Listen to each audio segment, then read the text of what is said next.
ನೋಡಿ, ಶುರುನಲ್ಲೇ ಖ್ಯಾತೆಗಳು ಕೂಡ ಶುರುವಾಗ್ತಾ ಇವೆ. ಸಮನ್ವಯ ಸಮಿತಿ ರಚನೆ ಮಾಡಿ ಅಂತ ಸಿದ್ದರಾಮಯ್ಯ ಮನವಿ ಮಾಡಿದರಂತೆ. ಆದರೆ ಹೈಕಮಾಂಡ್ ನೋ ಅಂತ ಹೇಳಿದೆ. ಸಾಕಷ್ಟು ಹಿರಿಯ ಸಚಿವರಿದ್ದಾರೆ, ಹೀಗಾಗಿ ದಯವಿಟ್ಟು ಸಮನ್ವಯ ಸಮಿತಿ ಮಾಡಿ,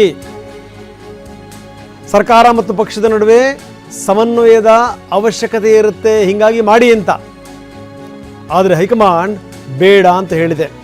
ಒಂದೇ ಪಕ್ಷ ಅಧಿಕಾರದಲ್ಲಿದೆ, ನಮ್ಮ ಪಕ್ಷ ಅಧಿಕಾರದಲ್ಲಿದೆ, ಹೀಗಾಗಿ ಸಮನ್ವಯ ಸಮಿತಿ ಯಾಕೆ ಬೇಕು?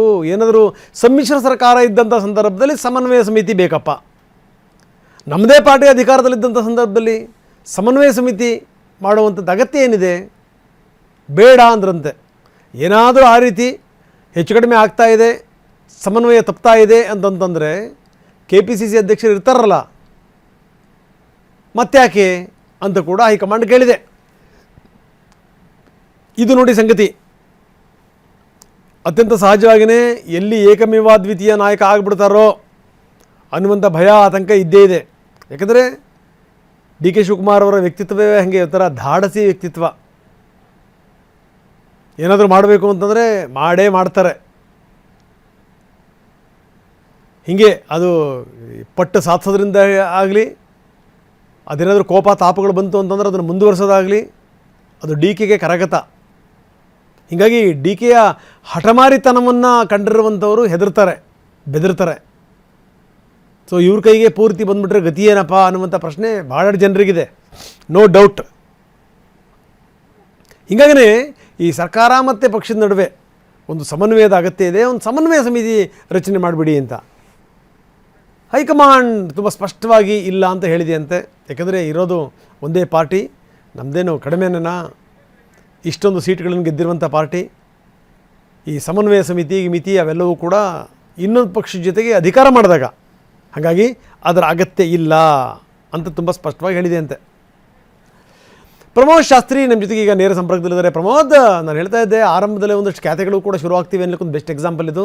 ಸಮನ್ವಯ ಸಮಿತಿಯ ರಚನೆ ಯಾವ ಸಾರ್ಥಕತೆಗೆ ಅನ್ನುವಂಥದ್ದು ಒಂದು ದೊಡ್ಡ ಪ್ರಶ್ನೆ. ಯಾಕಂದರೆ ಇರೋದು ಒಂದು ಪಾರ್ಟಿ, ಅದು ಕಾಂಗ್ರೆಸ್ ಅಭೂತಪೂರ್ವವಾದಂಥ ಗೆಲುವನ್ನು ಕಂಡಿರುವಂಥದ್ದು. 3 ವರ್ಷ ಸಿದ್ದರಾಮಯ್ಯವರು ಮುಖ್ಯಮಂತ್ರಿಯಾಗಿ ಈಗ ಅದನ್ನು ಬಿಟ್ಕೊಡ್ತಾ ಇದ್ದಾರೆ. DK ಶಿವಕುಮಾರ್ ಪಟ್ಟಕ್ಕೇರ್ತಾ ಇದ್ದಾರೆ. ಒಂದೇ ಪಾರ್ಟಿ ಅಧಿಕಾರ ಮಾಡುವಂಥ ಸಂದರ್ಭದಲ್ಲಿ ಇಂಥ ಸಮನ್ವಯ ಸಮಿತಿ ಗಿಮಿತಿ ಅವೆಲ್ಲ ಬೇಕಾ ಅನ್ನುವಂಥದ್ದು ಒಂದು ದೊಡ್ಡ ಪ್ರಶ್ನೆ. ಇದರ ಪ್ರಸ್ತಾಪವನ್ನು ಇಟ್ಟಂಥವ್ರು ಯಾರು? ಹೈಕಮಾಂಡ್ ಏನು ಹೇಳಿದೆ? ರಂಗನಾಥ್, ಈಗಾಗಲೇ ಮುಖ್ಯಮಂತ್ರಿ ಸಿದ್ದರಾಮಯ್ಯವರು ಈ ಒಂದು ಪ್ರಸ್ತಾಪವನ್ನು ಮೊನ್ನೆ ಹೋದಂಥ ಸಂದರ್ಭದಲ್ಲೂ ಕೂಡ ಇಟ್ಟಿದ್ರು. ಅಂದರೆ ಕೆಲ ಹಿರಿಯ ಸಚಿವರಿದ್ದಾರೆ, ಸಹಜವಾಗಿ ಹಿರಿಯ ಸಚಿವರ ಜೊತೆಗೆ ಅಂತ ಸರ್ಕಾರ ಮತ್ತು ಪಕ್ಷದಲ್ಲಿ ಕೆಲವೊಂದಿಷ್ಟು ಸಂಘರ್ಷಗಳು ಉಂಟಾದರೆ ಅಂಥ ಸಂದರ್ಭದಲ್ಲಿ ಸಮನ್ವಯ ಮಾಡುವ ಅವಕಾಶವನ್ನು ಕೊಡಿ, ಹೀಗಾಗಿ ಸಮನ್ವಯ ಸಮಿತಿಯ ರಚನೆಗೆ ಒಂದು ಆಪ್ಷನ್ ಆಗಿ ಅದನ್ನು ಮುಂದಿಟ್ಟಿದ್ರು ಅಂತ ಮಾಹಿತಿ ಕೂಡ ಲಭ್ಯವಾಗಿದೆ. ಆದರೆ ಈಗ ಒಂದೇ ಪಕ್ಷ ಅಧಿಕಾರದಲ್ಲಿರುವಂಥ ಸಂದರ್ಭದಲ್ಲಿ ಮತ್ತೊಂದು ಸಮನ್ವಯ ಸಮಿತಿ ಮಾಡಿದ್ರೆ ಹೀಗಾಗಿ ಅದನ್ನು ಪವರ್ ಸೆಂಟರ್ ಆಗಿ ಕನ್ವರ್ಟ್ ಆಗುವಂಥ ಸಾಧ್ಯತೆ ಇರುತ್ತೆ. ಬಹುಶಃ ಅದು ನಾಳೆ ಫ್ರಿಕ್ಷನ್ ಆಗಿ ಕೂಡ ಕನ್ವರ್ಟ್ ಆಗುವಂಥ ಸಾಧ್ಯತೆ ಇರುತ್ತೆ. ಈಗಾಗಲೇ ಸಮನ್ವಯತೆಗೆ ಅನ್ನೋದಾದರೆ 2 ಪಕ್ಷಗಳಿದ್ದಂಥ ಸಂದರ್ಭದಲ್ಲಿ ಸಹಜವಾಗಿ ಒಂದು ಸಮಿತಿ ಮಾಡಿ ಆ ಸಮಿತಿಯಲ್ಲಿ ಎಲ್ಲ ನಾಯಕರು ಇರ್ತಾರೆ, ಆ ನಾಯಕರ ಜೊತೆಗೆ ಮಾತುಕತೆ ಮಾಡ್ಬೋದು. ಈಗ ಸಮನ್ವಯ ಸಮಿತಿ ಅಂದರೆ ಯಾರನ್ನು ಮಾಡ್ತೀರಿ? ಈಗಾಗಲೇ ಶಾಸಕರು ಇರ್ತಾರೆ, ಸಚಿವರು ಇರ್ತಾರೆ, ಜೊತೆಗೆ ಪಕ್ಷದವರು ಇರ್ತಾರೆ, ಅವರೆಲ್ಲರೂ ಕೂಡ ಇರ್ತಾರೆ. ಈಗಾಗಲೇ ಪಕ್ಷ ಒಂದಿದೆ, ಪಕ್ಷವೂ ಕೂಡ ಒಂದು ಸಮಿತಿ ಅಥವಾ ಆರ್ಗನೈಸೇಷನ್ ಅದು. ಅಟ್ ದ ಸೇಮ್ ಟೈಮ್ ಪಕ್ಷಕ್ಕೆ ಒಬ್ಬರು ಅಧ್ಯಕ್ಷರಿದ್ದಾರೆ. ಅಧ್ಯಕ್ಷರ ಜವಾಬ್ದಾರಿಯೇ ಸರ್ಕಾರ ಮತ್ತು ಪಕ್ಷದ ನಡುವೆ ಕೋರ್ಡಿನೇಟ್ ಮಾಡುವಂಥದ್ದು, ಅಥವಾ ಶಾಸಕರು ಇರ್ಬೋದು, ಸಚಿವರು ಇರ್ಬೋದು, ಸರ್ಕಾರ ಇರ್ಬೋದು, ಇದೆಲ್ಲವನ್ನು ಕೂಡ ಒಟ್ಟಾಗಿ ತೆಗೆದುಕೊಂಡು ಹೋಗುವಂಥದ್ದು. ಹೀಗಾಗಿ ಪಕ್ಷ ಇದ್ದಾಗ, ಅಧ್ಯಕ್ಷರ ಜೊತೆಗೆ ಈಗಾಗಲೇ ಪಕ್ಷದಲ್ಲಿ ಬೇರೆ ಬೇರೆ ಸಮಿತಿಗಳಿವೆ, ಜೊತೆಗೆ ಎಲ್ಲರಿಗೂ ಕೂಡ ಜವಾಬ್ದಾರಿ ಇದೆ. ಇಂಥ ಒಂದು ಸಂದರ್ಭದಲ್ಲಿ ಮತ್ತೊಂದು ಸಮಿತಿಯ ಅಗತ್ಯತೆ ಇಲ್ಲ ಅಂತ ಹೈಕಮಾಂಡ್ ಈಗಾಗಲೇ ಆ ಒಂದು ಆಪ್ಷನ್ ಅನ್ನು ತಿರಸ್ಕಾರ ಮಾಡಿದೆ ಅನ್ನುವಂಥ ಮಾಹಿತಿ ಕೂಡ ಲಭ್ಯವಾಗ್ತಾ ಇದೆ. ಯಾಕಂದರೆ ಈಗ ಮತ್ತೆ ಸಮನ್ವಯ ಸಮಿತಿ ಮಾಡಿದ್ದಾಗಿದ್ದಲ್ಲಿ ಸಹಜವಾಗಿ ಹೊಸದೊಂದು ಪವರ್ ಸೆಂಟರ್ ಅನ್ನ KPCC ಅಧ್ಯಕ್ಷರು ಪವರ್ ಸೆಂಟರ್ ಆಗಿದ್ರೆ ಇನ್ನೊಂದು ಕಡೆಗೆ ಸಮನ್ವಯ ಸಮಿತಿ, ಇನ್ನೊಂದು ಕಡೆಗೆ ಮುಖ್ಯಮಂತ್ರಿಗಳು, ಹೀಗಾಗಿ ಸಾಕಷ್ಟು ಗೊಂದಲಗಳಿಗೆ ಕಾರಣವಾಗುವಂಥ ಸಾಧ್ಯತೆ ಇರುತ್ತೆ. ಹೀಗಾಗಿ ಈ ಒಂದು ಕಾರಣಕ್ಕೋಸ್ಕರ ಸಮನ್ವಯ ಸಮಿತಿನ ಸೆಟ್ ಅಸೈಡ್ ಮಾಡಿದ್ದಾರೆ, ಬದಿಗಿಟ್ಟಿದ್ದಾರೆ ಅಂತ ಮಾಹಿತಿ ಕೂಡ ಲಭ್ಯವಾಗ್ತಾ ಇದೆ. ರಂಗನಾಥ್, ಎಸ್, ಧನ್ಯವಾದ ತಮ್ಮೆಲ್ಲ ಮಾಹಿತಿಗೆ.